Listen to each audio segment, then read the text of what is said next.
Sudah selesai. Apanya yang selesai? Yaitu dia sudah menyelesaikan ke-613 tuntutan Taurat. Semua yang diminta oleh Taurat sudah dia lakukan. 613 nggak ada yang kurang. Dan semuanya, perhatikan, 613 itu semuanya Yesus mencapai nilai 100, saudara-saudara. Perfecto, excellent. Yesus satu-satunya, belum pernah ada sebelum dia dan tidak ada sesudah dia. Yesus satu-satunya yang pernah berhasil mentaati Taurat, total 613 dan semuanya dapat nilai 100. Makanya dalam Alkitab Petrus berkata dia tidak sebagai domba, seperti domba yang dibawa ke pembantaian, dia tidak melawan, dia tidak mengeluh, dia tidak protes ya dengan lidah yang keluh ya. Dia mengorbankan dirinya menjadi kurban tebusan bagi manusia. Nah, inilah perbedaannya jalan Taurat dengan jalan anugerah. Sampai di sini kita sudah bisa melihat sebetulnya saudara-saudara apa makna dari kematian Yesus Kristus bagi kita. Nah, kembali ke ayat ini. Karena anugerah semata-mata, jadi sekarang kita mengerti maksud ayat ini saudara-saudara ya. Karena anugerah semata-mata, maka sekarang kamu diselamatkan melalui jalan percaya. Kita diselamatkan bukan lagi melalui jalan Taurat. Nah, saudara, perhatikan ini penting banget nih. Saya melihat ini adalah doktrin dasar, tapi ada jutaan orang Kristen yang sudah keliru, saudara-saudara. Ya, Alkitab mengatakan karena anugerah, karena kebaikan Tuhan, karena kebaikan Tuhan, Tuhan sekarang memutuskan untuk selamat itu cukup dengan percaya. Karena anugerah semata-mata, maka sekarang kamu diselamatkan melalui jalan percaya, through the way of belief, ya, through the way of trust, through the way of faith, ya. Keselamatan yang seperti ini tidak berasal dari usaha kamu sendiri. Beda bandingkan dengan jalan Taurat tadi ya, dengan tangga tadi. Itu orang-orang kan, kita manusia kalau jalan Taurat, kita berusaha, kita berjuang. Waduh, bahkan ada banyak orang, termasuk orang Kristen, nggak sadar, saudara-saudara, itu demi bisa naik tangga Taurat, dia sikut-sikutan, dia dorong orang lain, dia sengkat orang lain, dia jatuhkan orang lain, dia celakakan orang lain. Yang penting saya selamat, orang binasa nggak apa-apa. Itu ngerinya Taurat. Sadar tidak sadar, hukum Taurat modern, ya, saya kasih tanda petik nih, hukum Taurat modern itu menciptakan orang-orang Farisi modern, menciptakan ahli-ahli Taurat modern, menciptakan imam-imam kepala modern. Ya.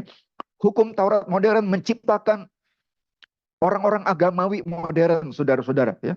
Yang semakin beragama, semakin sadis. Semakin beragama, semakin menonjolkan ego si akunya, saudara-saudara. Semakin beragama, justru bukannya semakin berserah kepada Tuhan, tetapi semakin seperti orang-orang Yahudi yang tidak percaya kepada Yesus.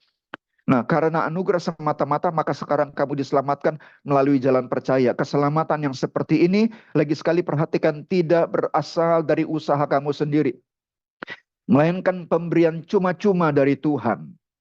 Itu bukan hasil usahamu.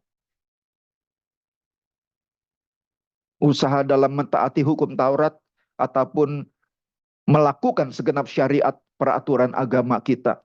Maka janganlah ada seorang pun yang menjadi sombong. Ya. Sampai di sini barangkali muncul pertanyaan kepada kita. Wah, kalau keselamatan itu betul-betul pemberian Tuhan, keselamatan itu bukan usaha manusia, ya. Lalu kenapa ada begitu banyak sekali ayat di dalam Alkitab yang kelihatannya memerintahkan kepada kita untuk berjuang mentaati firman Tuhan supaya selamat. Nah, ini dia. Saya mau menantang pemikiran saudara malam ini, ya. Bukankah kelihatannya ada banyak ayat Alkitab yang memerintahkan kepada kita agar kita berjuang, sungguh-sungguh berjuang, mentaati segenap firman Tuhan, melakukan segenap firman Tuhan supaya selamat, ya, agar selamat, agar jangan binasa gitu ya. Berapa banyak di antara saudara malam ini yang selama ini memegang konsep seperti itu? Kita harus berjuang mentaati seluruh firman Tuhan supaya kita jangan binasa gitu ya. Padahal tadi selama ini dari tadi kita bicara keselamatan itu pemberian, keselamatan itu a gift ya. Salvation is a gift. Perhatikan saudara, salvation is a gift ya. Saya minta waktu sebentar untuk kasih ilustrasi begini.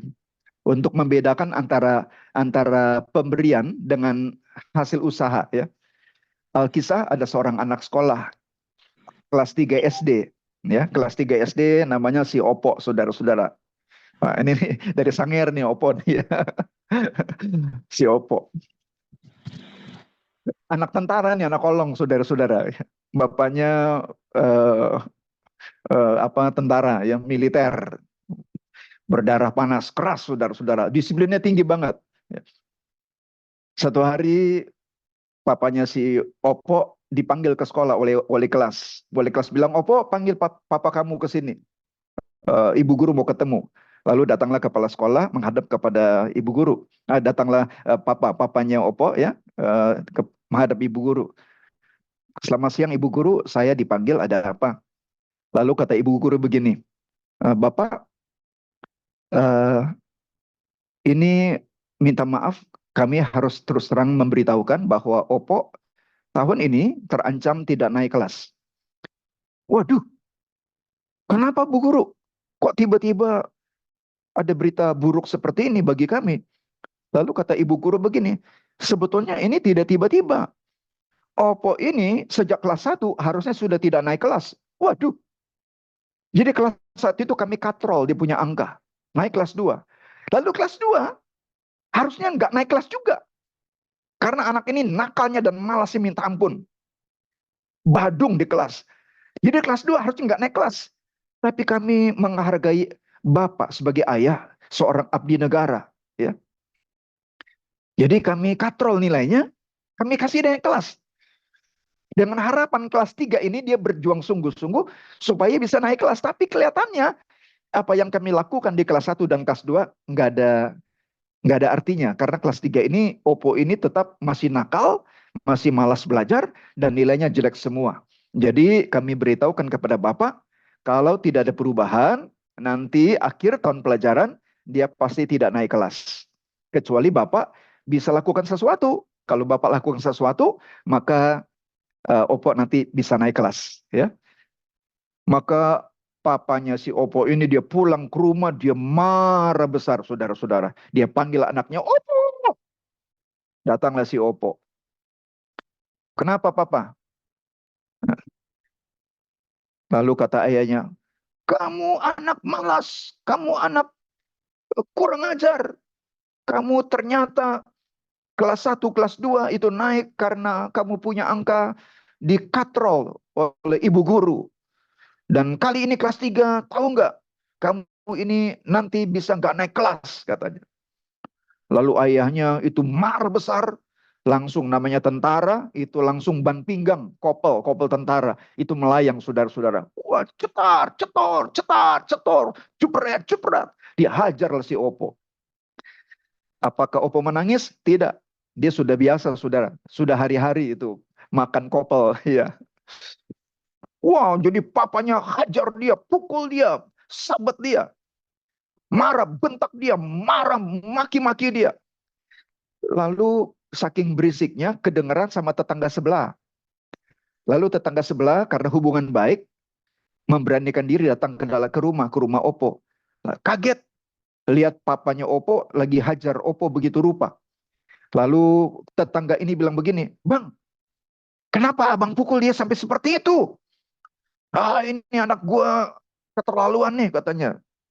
"Ya, ini anak gue keterlaluan. Ini dia malas minta ampun. Gue dibikin malu. Ternyata dia hampir nggak naik kelas. Kelas 1, kelas 2 ternyata dia bisa naik. Gue udah bangga-bangga, udah senang-senang. Gue pikir anak gue pinter. Ternyata naik kelasnya di katro. Dikasihanin oleh guru. Ya. Dan kelas 3 ini diberitahukan dia bakalan nggak naik kelas. Gimana gue nggak malu. Gue hajar aja deh. Dia hajar lagi. Lalu tetangganya bilang, "Stop, stop, stop. Bang, stop. Jangan dipukul lagi, jangan. Kasihan. Sudah biru semua itu, tinggal mati aja." yang belum. Ah, biarin aja. Biarin, ini karena papanya emosi, saudara. Biarin, kalau perlu mati aja dia gitu ya. Oh, dipukul lagi, ditendang saudara-saudara. Lalu tetangga itu bilang begini, "Bang, stop, jangan. Abang sudah nasihati dia belum?" Wah, bukan nasihatin lagi.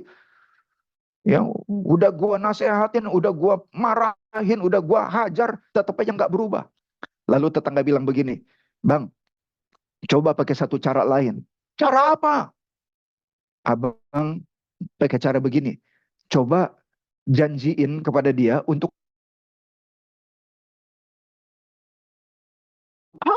kasih hadiah." "Oh, enak aja." Ini saya pakai bahasa sehari-hari, bahasa agak kasar boleh ya. Itu papanya bilang, "Ah, mau kayak gile," gitu ya, bahasa orang Betawi, saudara-saudara. Anak kayak begini dikasih hadiah, ngelunjak dia, ya.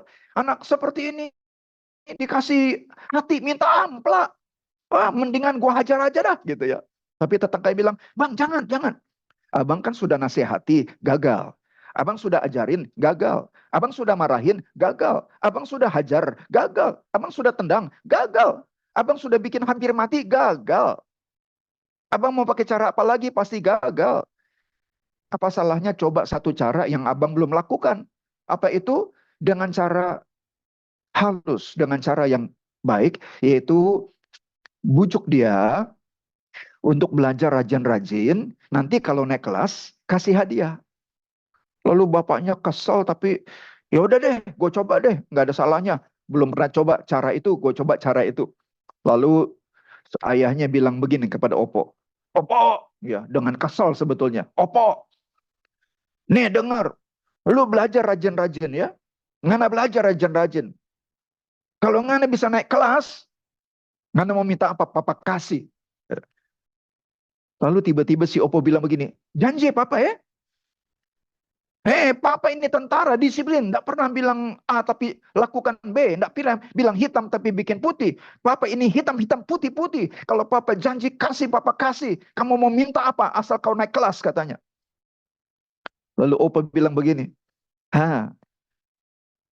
"Belikan aku Samsung S27. Wah, belum keluar. Sekarang aja baru S24, saudara-saudara. S27. Ya. Lalu kata papanya, "Jangan ke S27, S34 papa beli nanti," kata dia gitu ya. Nah, lalu sepakatlah mereka. Dan tahukah saudara apa yang terjadi? Sejak hari itu Opo tiba-tiba hilang nakalnya. Dia belajar tiap hari, saudara-saudara. Dia belajar tiap hari. Tibalah kenaikan kelas, dapat rapot. Opo bawa pulang rapot ke rumah. Dia lompat-lompat, dia kasih rapot kepada papanya. "Papa, ini rapot." Lalu papanya bilang gini, paling kau nggak naik kelas lagi kan? Papa lihat dulu." Lalu papanya buka rapot. Saudara tahu, itu ayahnya kaget luar biasa. Karena bukan cuma Oppo naik kelas, tapi dia juara 3, saudara-saudara.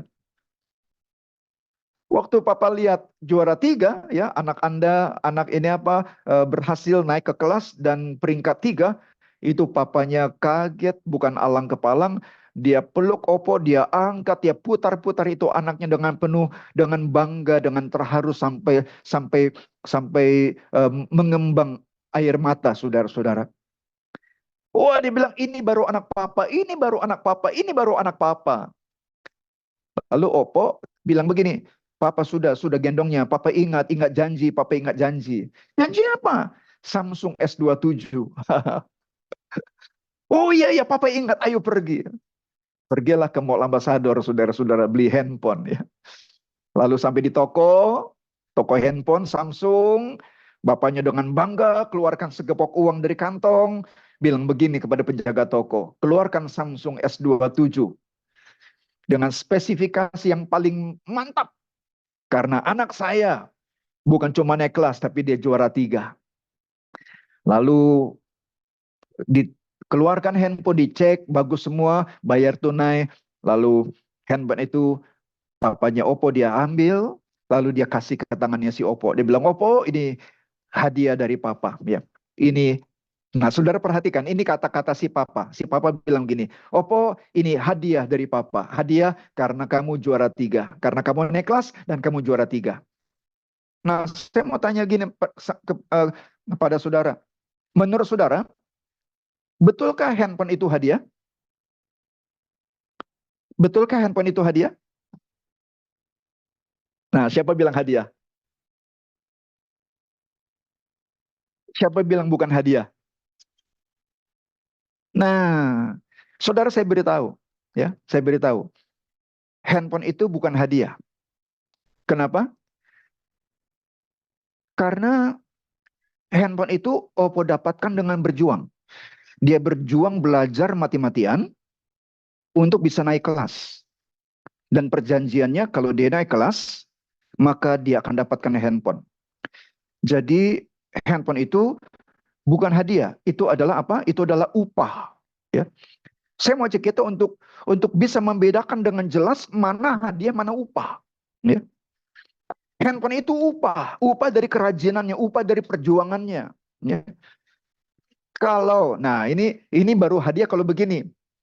Kalau Oppo nggak naik kelas, tapi papanya tetap belikan handphone. Nah itu dia, itu baru hadiah. Ya, itu baru pemberian, itu baru gift. Ya. Jadi saya mau ajak saudara malam ini bisa bedakan antara gift, ya, antara gift, ya, dengan reward. Ya. Nah, kembali ke topik kita, keselamatan. Keselamatan itu gift atau reward? Nah, ini dia. Ini doktrin dasar, saudara.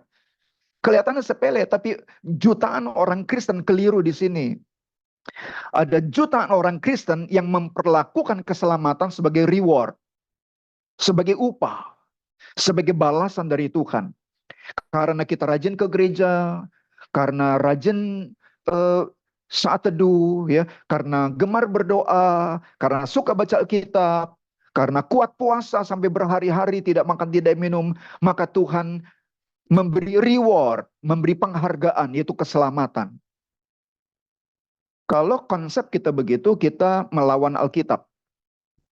Alkitab jelas mengatakan keselamatan yang seperti ini tidak berasal dari usaha kamu sendiri. Kalau ada sedikit saja usaha, maka itu bukan anugerah. Perhatikan saudara. Keselamatan yang Alkitabiah, ya, biblical salvation, the true salvation, itu adalah grace, itu adalah anugerah. Kalau di dalam keselamatan yang kita pegang itu mengandung unsur usaha manusia, maka bukan grace lagi, ya. Bukan karisma lagi, bukan pemberian, bukan gift. Alkitab jelas mengatakan itu tidak berasal dari usaha manusia. Itu pemberian cuma-cuma, pemberian cuma-cuma. Kalau pakai usaha bukan cuma-cuma, namanya ada syarat. Saudara tahukah bahwa keselamatan itu tidak bersyarat? Ya. Ini bukan hasil perjuanganmu. Maka janganlah ada seorang pun yang menjadi sombong.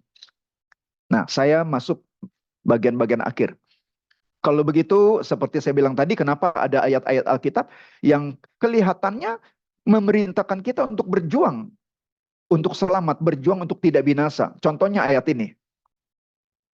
Filipi 2 ayat 12. Terjemahan LAI berbunyi begini. Hai saudara-saudaraku yang kekasih, kamu senantiasa taat. Karena itu, tetaplah kerjakan keselamatanmu dengan takut dan gentar, bukan saja seperti waktu aku masih hadir, tetapi terlebih pula sekarang waktu aku tidak hadir. Ini, kata kerjakan ini nih. Ya. Nih, kata kerjakan ini saudara-saudara. Hai saudara-saudaraku yang kekasih, kamu senantiasa taat, karena itu tetaplah kerjakan keselamatanmu. Ada banyak pendeta, kami ini hamba-hamba Tuhan, ya. Ada banyak kami hamba-hamba Tuhan yang mengkhotbahkan ayat ini, bahwa keselamatan itu mesti dikerjakan. Kerjakan keselamatanmu. Dengan konsep seakan-akan keselamatan itu belum selesai. Keselamatan itu belum sempurna sehingga kita masih harus mengerjakannya. Saudara lihat nggak? Ini terjemahan LAI, terjemahan bahasa Indonesia ini, Filipi 2:12, jadi bertentangan dengan Efesus 2 ayat 8 dan 9. Padahal kan Alkitab nggak mungkin bertentangan.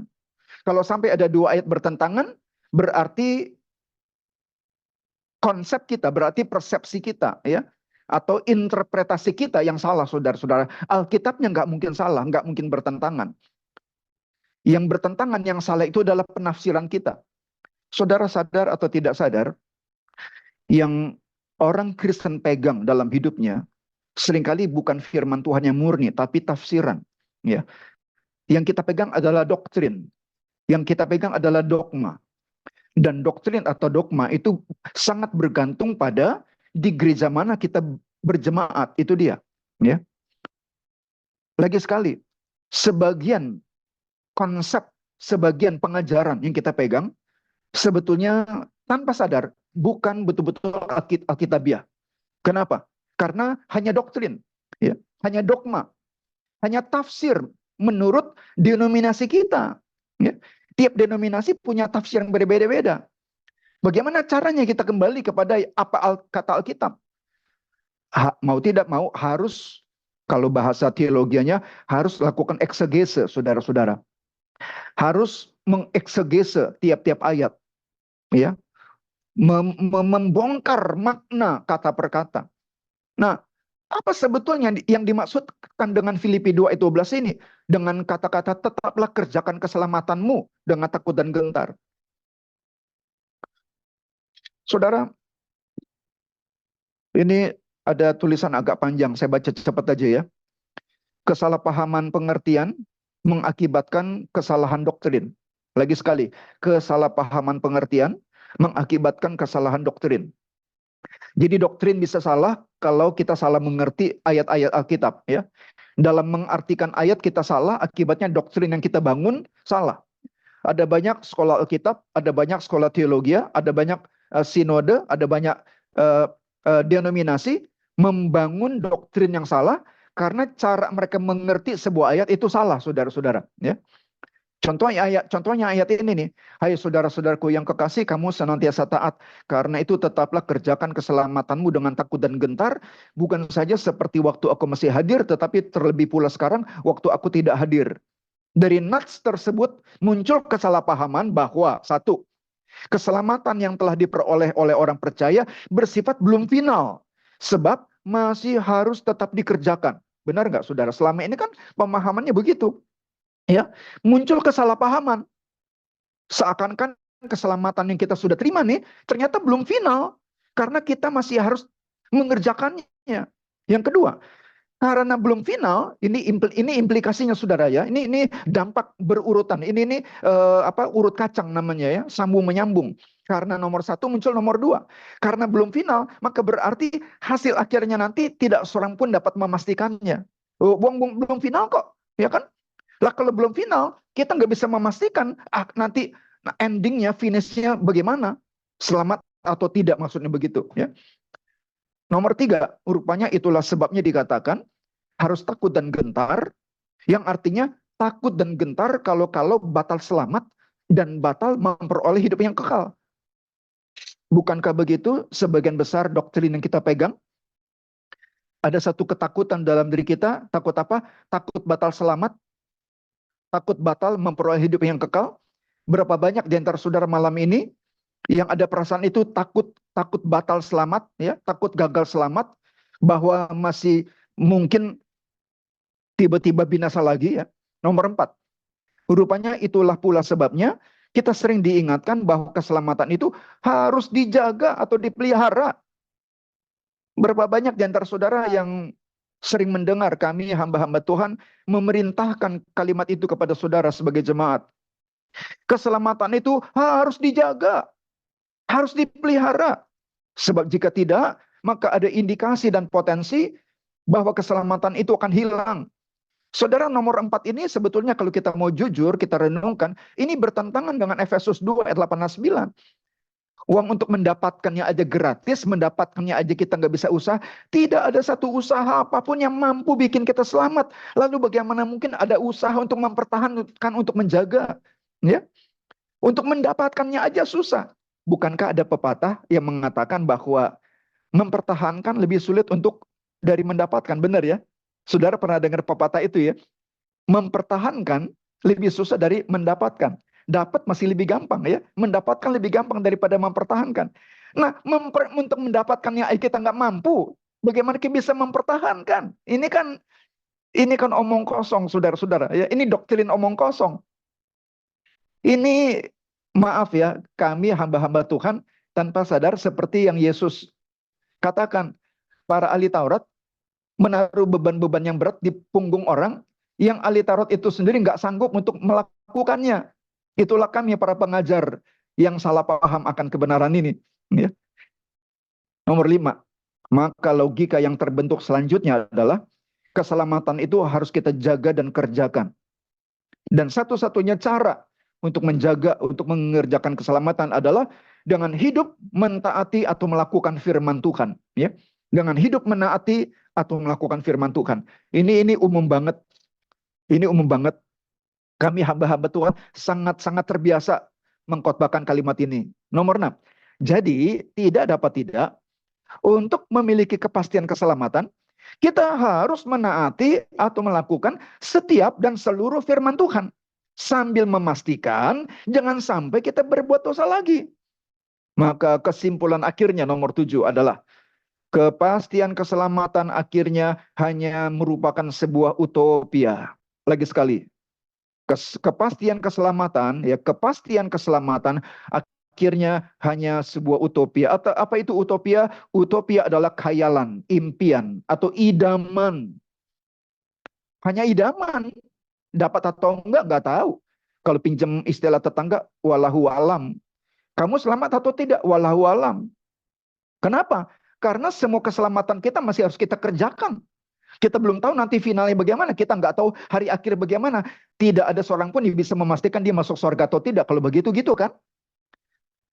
Nah lucunya bertentangan. Di sisi lain pendeta-pendeta di mimbar suka bilang begini. Saudara-saudara, kalau malam ini saudara mati, saudara yakin masuk surga? 100% jemaat angkat tangan, yakin, amin. Apakah saudara lihat? Kita orang Kristen, aneh. Dalam satu waktu yang bersamaan, kita bisa pegang dua doktrin yang berbeda. Lihat gak? Dalam satu waktu yang bersamaan, kita memegang dua konsep yang bertentangan. Di satu sisi, kalau ditanya yakin selamat, kita bilang yakin selamat. Tapi di sisi lain, dikatakan kita harus kerjakan keselamatan kita. Mesti jaga keselamatan itu. Kalau harus jaga, bagaimana bisa yakin, saudara-saudara? Bagaimana kita bisa pastikan kita pasti selamat? Nggak ada yang bisa pastikan kalau begitu. Karena berarti setiap orang bisa saja jatuh dan gagal. Ya. Nah, orang yang dalam waktu bersamaan memegang dua konsep yang bertentangan, namanya paranoid, namanya skizofrenia, saudara-saudara. Ya. Nah, saya ulang nomor 7. Kepastian keselamatan hanya merupakan sebuah utopia, karena sebenarnya tidak akan pernah ada kepastian. Perhatikan, karena sebenarnya tidak akan pernah ada kepastian. Keselamatan kita sama sekali belum pasti. Setiap saat segala sesuatunya bisa berubah secara tragis. Sebentar selamat, sebentar binasa kembali. Besok selamat lagi, lusa binasa kembali. Demikian seterusnya.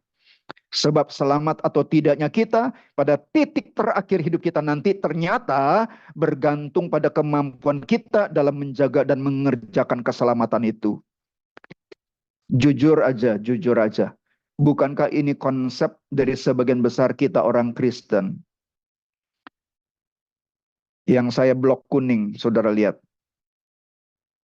Dapatkah saudara melihat bahwa konsep keyakinan seperti ini telah menghasilkan kehidupan yang dibayang-bayangi oleh ketakutan, yaitu ketakutan karena belum pasti akan selamat. Dan ini tidak ada bedanya dengan cara hidup umat beragama di bawah hukum perjanjian lama, sama banget.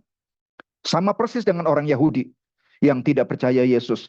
Lalu di manakah signifikansi Injil dan perjanjian baru? Yang karenanya justru Tuhan Yesus dan para rasul, khususnya Paulus, serta gereja mula-mula, bahkan gereja sampai hari ini, itu telah membangkitkan kemarahan besar orang-orang Yahudi dan mengalami penganiayaan dari orang-orang Yahudi karena dianggap telah mengobrak-abrik dan mengubah hukum Taurat. Di mana signifikansi Injil, saudara-saudara? Kalau kita masih pegang konsep seperti yang saya uraikan di atas, di mana signifikansi Injil? Injil itu kabar baik. Di mana signifikansi Injil dibandingkan dengan Taurat? Kalau begitu Injil dengan Taurat gak ada bedanya, saudara-saudara. Sudahkah saudara-saudari malam ini bahwa kalau begitu maka Injil dengan Taurat nggak ada bedanya, ya? Nah, kembali ke ayat tadi. Hai saudara-saudaraku yang kekasih, kamu senantiasa taat. Karena itu tetaplah kerjakan keselamatanmu dengan takut dan gentar, bukan saja seperti waktu aku masih hadir, tetapi terlebih pula sekarang waktu aku tidak hadir. Nah, ternyata problem di sini adalah masalah terjemahan, saudara. Ya, TBLAI menerjemahkan menjadi kerjakan itu sebetulnya kurang tepat. Kata kerjakan di situ berasal dari kata, ya, sebentar. Dari kata katergazomai. Kata kerjakan di situ berasal dari kata katergazomai. Bahasa Yunani Paulus, ya, Paulus menulis dalam Filipi pasal 2 ayat 12 itu dia menggunakan kata katergazomai, ya. Katergazeste kata kerjanya, ya. Dari kata dasar katergazomai. Katergazomai dalam bahasa Inggris diterjemahkan work it out. Work it out. Atau bahasa Indonesianya, buatlah itu bekerja atau berfungsi. Jadi saudara-saudara, ternyata yang Paulus maksudkan, kerjakan itu bukan kerjakan kita mesti mengupayakan keselamatan, bukan. Inilah kekeliruan sebagian besar orang Kristen. Kita mengupayakan keselamatan kita memperjuangkan keselamatan kita. Salah, bukan begitu pengertiannya. Tapi yang Paulus maksudkan adalah begini. Mari kita baca ulang ayat ini, tapi dengan terjemahan yang lebih baik, ya, dari kata katergazomai, ya. Jadi begini saudara-saudara pengertiannya. Coba kita baca ulang, tapi kata kerjakannya kita ganti. Hai saudara-saudaraku yang kekasih, kamu senantiasa taat. Bagus ya, bagus, taat, bagus ya. Karena itu apa? Karena itu tetap buatlah keselamatan itu bekerja, itu dia.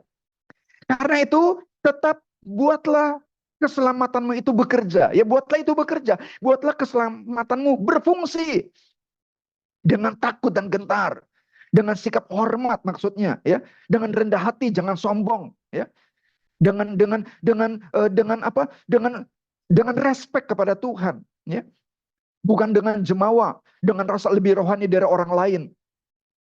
Saudara, lihatlah denominasi-denominasi yang memegang konsep bahwa keselamatan itu perlu diupayakan, dampaknya adalah kesombongan rohani. Suka ukur-ukur rohani orang, ya, gampang menghakimi orang lain.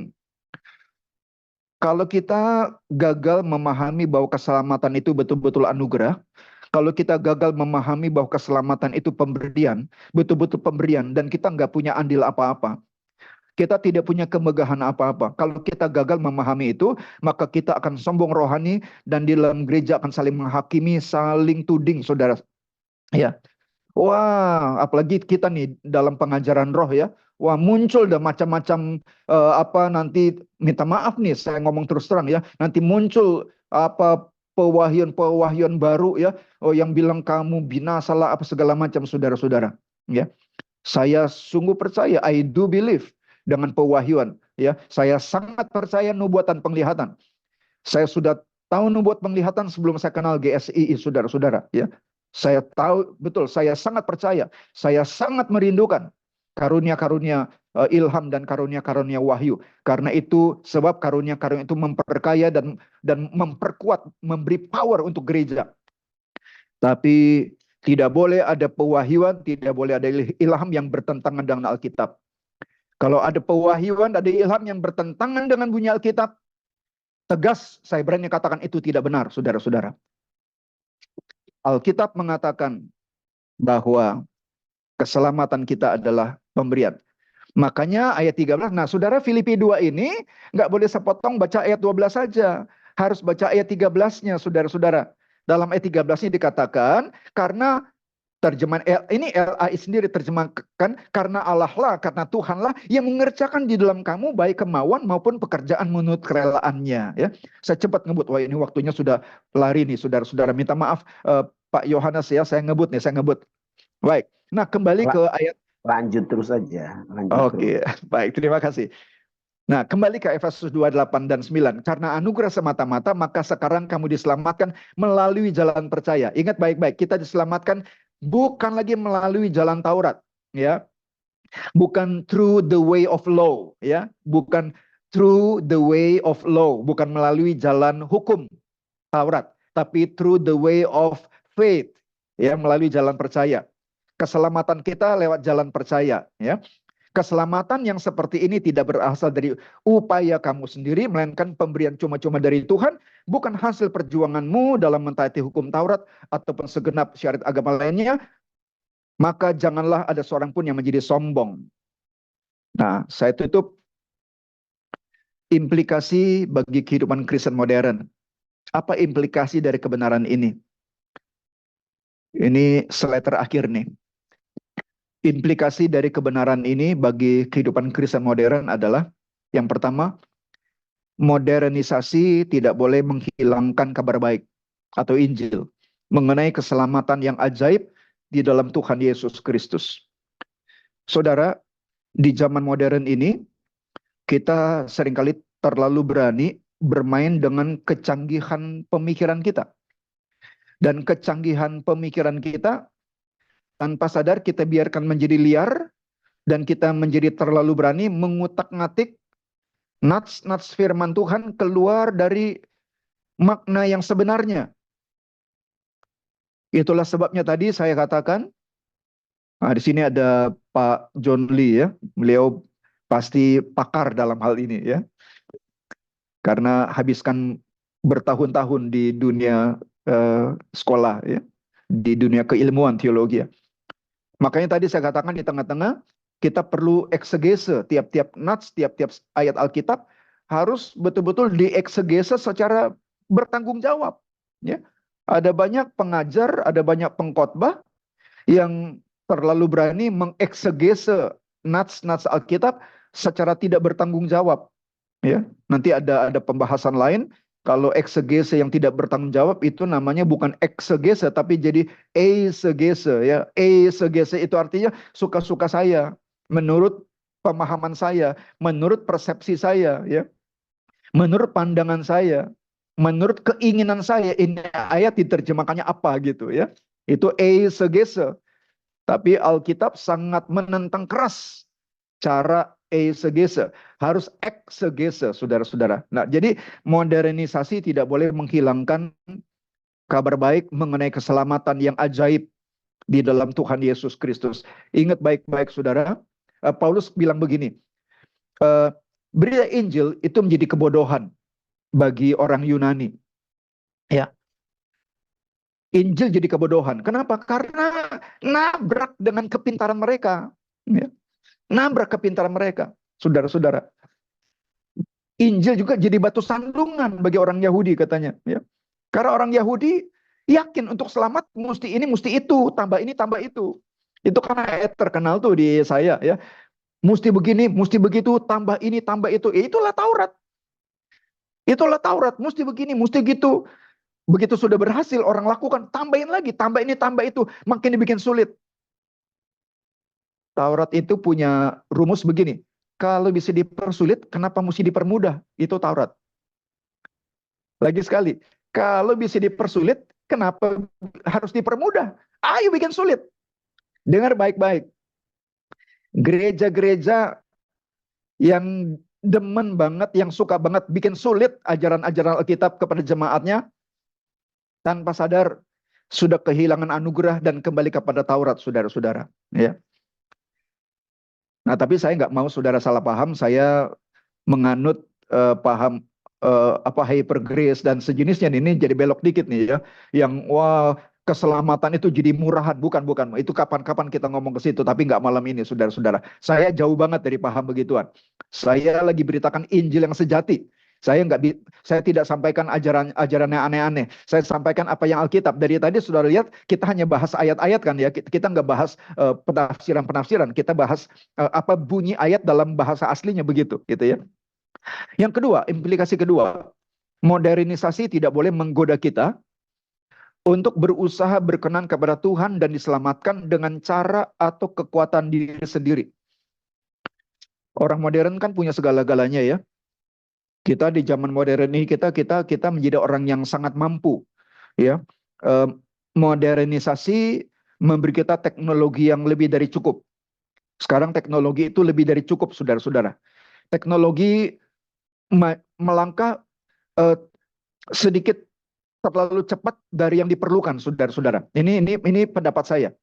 Ya, pendapat saya, teknologi sudah mencapai satu titik melebihi yang manusia perlukan hari ini. Ya, teknologi membuat kita nyaris menjadi seperti Tuhan. Kita jadi seperti Tuhan, bisa cipta apapun kita mau, saudara-saudara. Ya, kita bisa memenuhi segala kebutuhan kita tanpa bantuan Tuhan, tanpa bantuan hal-hal yang supranatural, tanpa bantuan sorga, tanpa bantuan hal-hal yang ilahi, saudara-saudara. Ya. Nah, modernisasi tidak boleh menggoda kita untuk berusaha berkenan kepada Tuhan, berusaha untuk uh, uh, berusaha diselamatkan dengan cara atau kekuatan kita, kekuatan diri kita sendiri. Ya. Yang ketiga, implikasi bagi kehidupan Kristen modern. Yang ketiga, umat Kristen sejati harus sungguh-sungguh menyuarakan Injil Yesus Kristus. Jangan ditambah-tambah lagi dengan Taurat baru. Saya jujur akui ini rahasia pribadi. Kenapa beberapa belas tahun yang lalu saya memutuskan bergabung ke GSII.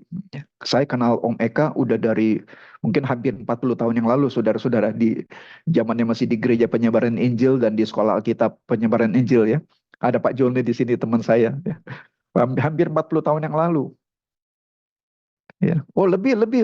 Sekarang tahun 2024. Saya kenal Om Eka tahun 81, saudara. Berarti 43 tahun yang lalu. Saya kenal Om Eka 43 tahun yang lalu. Ya. Lalu dalam saya mengembara dalam dunia pelayanan, penggembalaan, lalu misi ke berbagai tempat, lalu kemudian tiba 12 tahun yang lalu, 12-13 tahun yang lalu, hampir 15 tahun yang lalu, memutuskan untuk bergabung ke GSI. Karena pertama karena kenal pribadi dengan Om Eka ya, senang sekali karena kenal pribadi dengan beliau. Yang kedua, ini jujur saya ngomong benar-benar dari hati saya. Yang kedua, saya suka dengan namanya, saudara. Ya, Gereja Suara Injili. Wah, itu nama mantap banget ya. Yang bikin saya jatuh cinta adalah namanya. Gereja Suara Injili Indonesia. Nah, saya nantang saudara nih. Saya menantang saudara nomor 3. Umat Kristen sejati harus sungguh-sungguh menyuarakan Injil Yesus Kristus. Ayo suarakan Injil. Injil yang sejati. Dan jangan ditambah-tambah lagi dengan Taurat yang baru. Baik. Kira-kira begitu yang saya bisa bagikan kepada kita. Ya, ada sekian banyak, ada 22 slide yang saya bagikan. Terima kasih untuk perhatiannya.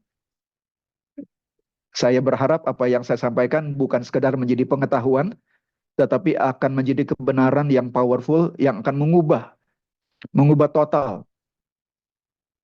Jadi satu kekuatan, ya, divine power, heavenly power, kekuatan yang suci, kekuatan sorgawi, yang akan mengubah secara radikal, mengubah secara total, mengubah secara luar biasa kekristenan saudara.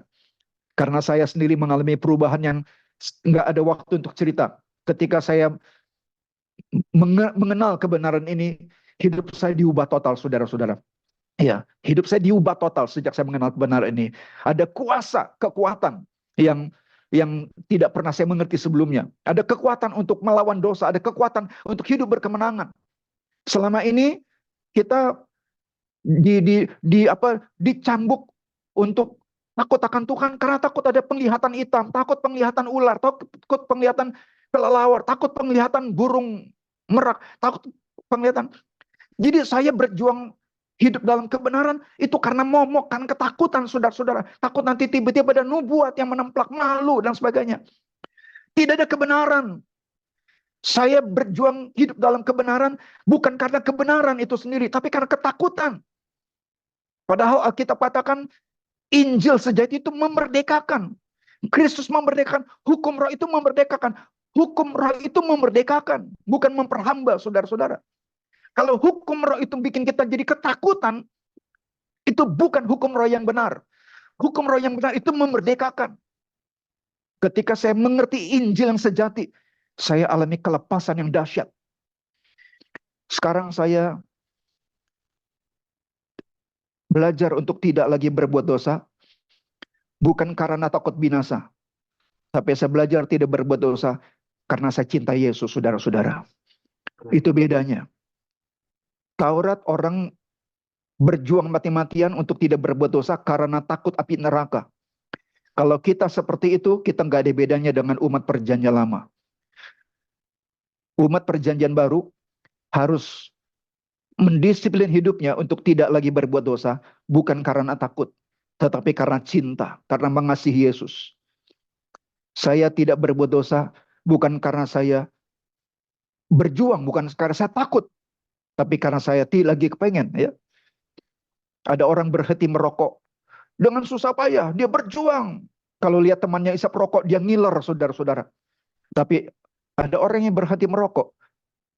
Karena apa? Karena memang udah nggak kepengen lagi. Walaupun ada teman di depan hidung dia isap rokok, dia nggak kepengen lagi. Nah, saudara tipe yang mana?